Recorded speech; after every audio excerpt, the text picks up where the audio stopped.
Hello friends, welcome to my cooking queen Kannada. ನಾನಿವತ್ತು ಬಾಸ್ಮತಿ ಅಕ್ಕಿಯ ಖೀರನ್ನು ಹೇಗೆ ಮಾಡೋದು ಅನ್ನೋದು ತೋರಿಸ್ತೀನಿ. ಈ ಖೀರ್ ಮುಸ್ಲಿಂ ಮದುವೆಗಳಲ್ಲಿ ಬಹಳಷ್ಟು ಫೇಮಸ್ ಆದಂತಹ ಖೀರ್.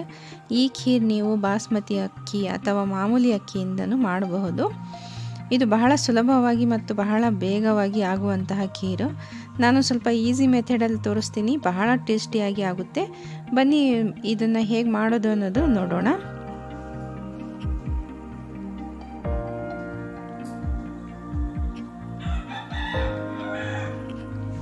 ನಾನು ಒಂದು 50 ಗ್ರಾಮು ಬಾಸ್ಮತಿ ಅಕ್ಕಿಯನ್ನು ತೊಗೊಂಡಿದ್ದೀನಿ. ಇದು ಒಂದು 2 ಗಂಟೆ ಮುಂಚೆ ನಾನು ನೆನೆಯಕ್ಕಿಟ್ಟಿದ್ದೆ. ಕೈಯಿಂದ ಸ್ವಲ್ಪ ಮ್ಯಾಶ್ ಮಾಡಿದರೆ ಮ್ಯಾಶ್ ಆಗುತ್ತೆ ನೋಡಿ, ಈ ಥರ ಆಗ್ಬೋದು. ಇಲ್ಲ ಒಂದು 50 ಗ್ರಾಮಿಗೆ ಅಕ್ಕಿಗೆ ಒಂದು 100 ಗ್ರಾಮ್ಗಿಂತ ಕಡಿಮೆ 70 ಗ್ರಾಮ್ ಅಷ್ಟು ನಾನು ಸಕ್ಕರೆ ತೊಗೊಂಡಿದ್ದೀನಿ. ಒಂದು ಮಿಲ್ಕ್ ಮೇಡ್ ಒಂದು 2-3 ಸ್ಪೂನ್ ಆದರೆ ಸಾಕಾಗುತ್ತೆ. 1 ಲೀಟ್ರ್ ಹಾಲು ತೊಗೊಂಡಿದ್ದೀನಿ. ಗೋಡಂಬಿ ಮತ್ತು ಬಾದಾಮಿ ಒಂದು 2 ಗಂಟೆ ಮುಂಚೆ ನೆನೆಯಕ್ಕಿಟ್ಟಿದ್ದೆ. ಅದು ಸಿಪ್ಪೆ ತೆಗೆದು ನಾನು ಸ್ಲೈಸಾಗಿ ಕಟ್ ಮಾಡ್ಕೊಂಡಿದ್ದೀನಿ. ಈ ಥರ ಕಟ್ ಮಾಡ್ಕೊಳ್ಬೇಕು. ಒಂದು ಸ್ವಲ್ಪ ನಾನು ಈ ಮಸಾಲೆ ರುಬ್ಕೊಳ್ತೀವಲ್ಲ ಹಾಗೆ ಸ್ವಲ್ಪ ಚೆನ್ನಾಗಿ ನುಣ್ಣಾಗೆ ರುಬ್ಕೊಳ್ಬೇಕು. ಈ ರುಬ್ಕೊಂಡು ನಾನು ಆ ಖೀರ್ನಲ್ಲಿ ಹಾಕಲಿಕ್ಕೆ ನಾನು ಇದು ಸಪ್ರೇಟಾಗಿ ಇಟ್ಕೊಂಡಿದ್ದೀನಿ. ಒಂದು ಕುಕ್ಕರ್ ತೊಗೊಂಡು ಅದರಲ್ಲಿ ನಾನು ಈ ಅಕ್ಕಿಯನ್ನು ಹಾಕ್ಕೊಳ್ತೀನಿ. ನಮಗೆ ಅಕ್ಕಿಗೆ ಎಷ್ಟು ಬೇಕು ನೀರು ಅದಕ್ಕಿಂತ ಸ್ವಲ್ಪ ಜಾಸ್ತಿ, ಒಂದು ಅರ್ಧಕ್ಕಿಂತ ಜಾಸ್ತಿ ಹಾಕ್ಕೊಳ್ಬೇಕು.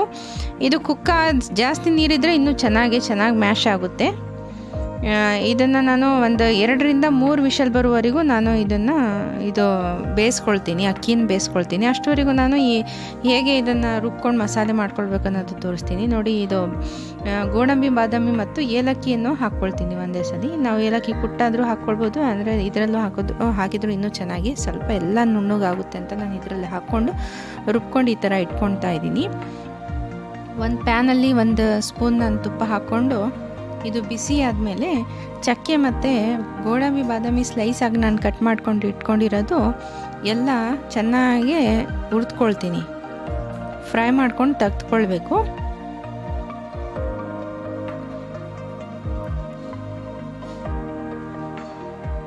ಸ್ವಲ್ಪ ಕೆಂಪುಗಾದ್ರೂ ಚೆನ್ನಾಗಿ, ಇಲ್ಲಾಂದರೆ ಸ್ವಲ್ಪ ಕೆಂಪುಗಾಗೋ ಮುಂಚೆನೇ ನೀವು ತೆಗೆದ್ರೂ ಅದು ಒಂಥರ ಟೇಸ್ಟ್ ಇರುತ್ತೆ. ನಿಮಗೆ ಟೇಸ್ಟಿಗೆ ಇನ್ನೂ ಸ್ವಲ್ಪ ಜಾಸ್ತಿ ತುಪ್ಪ ಬೇಕಾದರೂ ನೀವು ಹಾಕ್ಕೊಳ್ಳಿ, ಇಲ್ಲಾಂದರೆ ಸಾಕಾಗುತ್ತೆ. ಇಷ್ಟೇ ತುಪ್ಪ ಸಾಕಾಗುತ್ತೆ. ಜಾಸ್ತಿ ಇಂಗ್ರೀಡಿಯೆಂಟ್ಸಿಂಗ್ ಏನು ಇದಕ್ಕೆ ಅವಶ್ಯಕತೆಯೂ ಇಲ್ಲ, ಮತ್ತು ಹೆಚ್ಚು ಟೈಮ್ ಏನು ಇಡಿಸೋದಿಲ್ಲ. ಆರಾಮಾಗಿ ನಾವು ಯಾವಾಗಾದರೂ ನೆನಪು ಬಂದರೆ ನಾವು ಚೆನ್ನಾಗಿ ಮಾಡ್ಕೊಂಡು ತಿನ್ನಬಹುದು. ನೀವು ಒಂದ್ಸಲಿ ಟ್ರೈ ಮಾಡಿ, ಹೇಗಾಗಿದೆ ಅಂತ ಕಾಮೆಂಟ್ ಮಾಡಿ.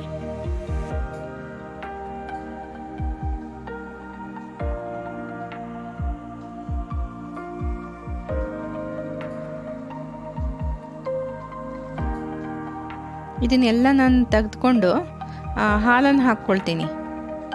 ಹಾಲು ಹಾಕಿದ ಮೇಲೆ ಇದರಲ್ಲಿ ನಮಗೆ ಸಕ್ಕರೆ ನೋಡಿ, ಸಕ್ಕರೆ ನಿಮಗೆ ಟೇಸ್ಟಿಗೆ ತಕ್ಕಂತೆ ಹಾಕ್ಕೊಳ್ಳಿ. ಇಷ್ಟೇ ಬೇಕು ಅಂತಲ್ಲ, ಯಾಕಂದರೆ ಮಿಲ್ಕ್ ಮೇಡ್ ಸ್ವಲ್ಪ ನಾವು ಜಾಸ್ತಿ ಆಗಿದ್ರೆ ಫುಲ್ ಸಿಹಿ ಆಗಿಬಿಡುತ್ತೆ. ನೀವು ಸ್ವಲ್ಪ ಕಡಿಮೆನೇ ಸಕ್ಕರೆಯನ್ನು ಹಾಕ್ಕೊಂಡು ಲಾಸ್ಟಿಗೆ ನಿಮಗೆ ಸ್ವಲ್ಪ ಸಪ್ಪೆ ಅನಿಸಿದರೆ ನೀವು ಇನ್ನೊಂದು ಸ್ವಲ್ಪ ಸಕ್ಕರೆಯನ್ನು ಹಾಕ್ಕೊಳ್ಬಹುದು. ನಾನು ಒಂದು ಅರ್ಧ ಕಪ್ಪಷ್ಟು ನಾನು ಸಕ್ಕರೆ ಹಾಕ್ಕೊಂಡು ಲಾಸ್ಟಿಗೆ ನೋಡಿ ಹಾಕ್ಕೊಳ್ತೀನಿ. ಮಿಲ್ಕ್ ಮೇಡಲ್ಲಿ ಸ್ವಲ್ಪ ಜಾಸ್ತಿ ಸಕ್ಕರೆ ಇರೋದಕ್ಕಿಂತ ನಾವು ಈ ಸಕ್ಕರೆಯನ್ನು ಹಾಕ್ಕೊಳ್ಳೋದು ಸ್ವಲ್ಪ ಕಡಿಮೆನೇ ಹಾಕ್ಕೊಳ್ಬೇಕು. ಇದು ಕುದೀತಾ ಇರುವಾಗ ನಾನು ಕುಕ್ಕರ್ ತೆಗೆದು ಅದು ನಾವು ಬೇಳೆನ ಹೇಗೆ ಮ್ಯಾಶ್ ಮಾಡ್ಕೊಳ್ತೀವಿ ಆ ಥರ ನಾನು ಮ್ಯಾಶ್ ಮಾಡಿಕೊಂಡು ಈ ಹಾಲಲ್ಲಿ ನಾನು ಮಿಕ್ಸ್ ಮಾಡ್ಕೊಂಡಿದ್ದೀನಿ. ಅದು ಹೇಗೋ ರೆಕಾರ್ಡ್ ಆಗಿಲ್ಲ, ನೀವು ಸಾರಿ ಅದಕ್ಕೆ. ಅದು ಹೇಗೋ ಸ್ಕಿಪ್ ಆಗಿಬಿಟ್ಟಿದೆ.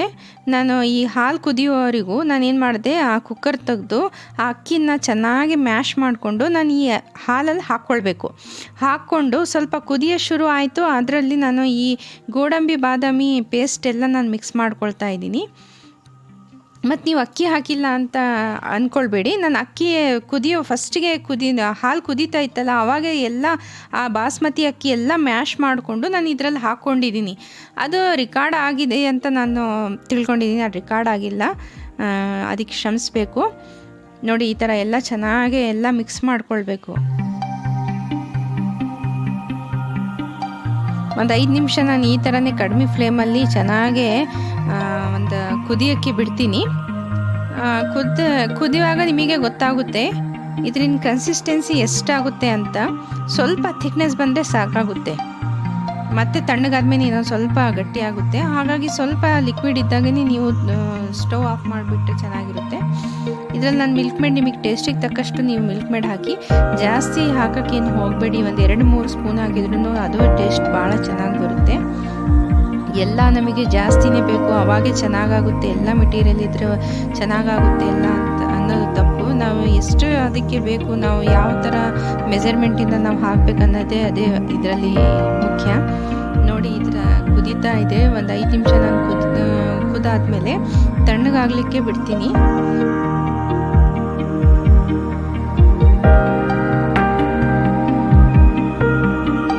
ಈ ಕುದಿಯುವಾಗ ನೀವು ಗೋಡಂಬಿ ಬಾದಾಮಿ ಎಲ್ಲ ಫ್ರೈ ಮಾಡ್ಕೊಂಡು ಇಟ್ಕೊಂಡಿರೋದು ಇದರಲ್ಲಿ ಹಾಕಬಹುದು. ಇಲ್ಲ ಅಂದರೆ ನೀವು ಎಲ್ಲರಿಗೂ ಬಟ್ಲಲ್ಲಿ ತೆಗಿತೀರಲ್ಲ ಆವಾಗ ಹಾಕಿ ಸರ್ವ್ ಆದರೂ ಮಾಡಬಹುದು. ನೋಡಿ ಇದರಿಂದ ಥಿಕ್ನೆಸ್ ಎಷ್ಟು ಸ್ವಲ್ಪ ಕಡಿಮೆ ಆಗಿದೆ. ತಣ್ಣಗಾದ್ಮೇಲೆ ಇನ್ನೊಂದು ಸ್ವಲ್ಪ ಗಟ್ಟಿ ಆಗುತ್ತೆ.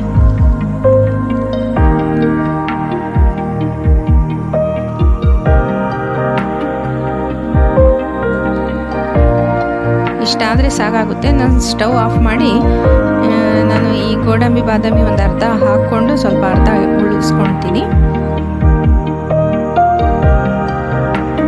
ನೀವು ನನ್ನ ಈ ವಿಡಿಯೋ ನೋಡಿದ್ದಕ್ಕೆ ತುಂಬ ಧನ್ಯವಾದಗಳು. ನೀವು ನನ್ನ ಚಾನಲ್ಗೆ ಹೊಸದಾಗಿ ಬಂದಿದ್ದರೆ ಪ್ಲೀಸ್ ಸಬ್ಸ್ಕ್ರೈಬ್ ಮತ್ತು ಲೈಕ್ ಶೇರ್ ಮಾಡಿ. Thank you.